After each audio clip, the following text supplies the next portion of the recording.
The Jyllands-Posten Muhammad cartoons controversy began after the Danish newspaper Jyllands-Posten published 12 editorial cartoons on 30 September 2005, most of which depicted Muhammad. The newspaper announced that this was an attempt to contribute to the debate about criticism of Islam and self-censorship. Muslim groups in Denmark complained, and the issue eventually led to protests around the world, including violent demonstrations and riots in some Muslim countries. Islam has a strong tradition of aniconism, and it is considered highly blasphemous in most Islamic traditions to visually depict Muhammad. This, compounded with a sense that the cartoons insulted Muhammad and Islam, offended many Muslims. Danish Muslim organizations that objected to the depictions responded by petitioning the embassies of Islamic countries and the Danish government to take action in response,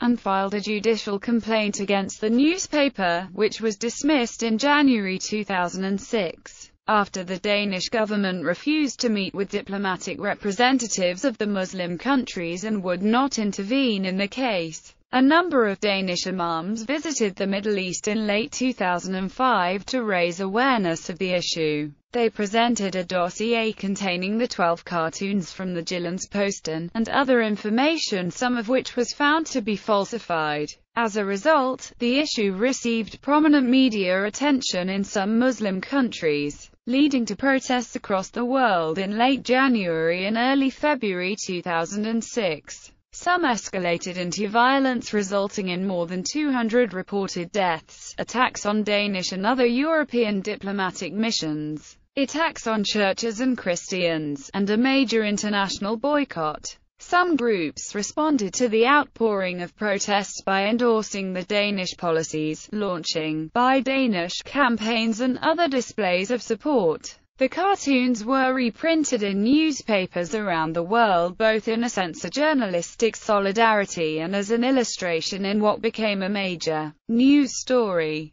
The incident came at a time of heightened political and social tensions between Muslim-majority countries and Western countries, following several high-profile Islamic terrorist attacks in the West, including the September 11 attacks, and Western military interventions in Muslim countries, such as Iraq and Afghanistan. The cartoons and the reaction to them aggravated already strained relations. The relationship between Muslims in Denmark and the broader society was similarly at a low point, and the conflict came to symbolize the misunderstandings between the Islamic community and the rest of society. In the years since, terrorist plots claiming to be in retaliation for the cartoons have been planned, and some executed, against targets affiliated with newspapers that publish the cartoons or Denmark. Supporters said that the publication of the cartoons was a legitimate exercise of free speech regardless of the validity of the expression, that it was important to openly discuss Islam without fear, or that the cartoons made important points about topical issues.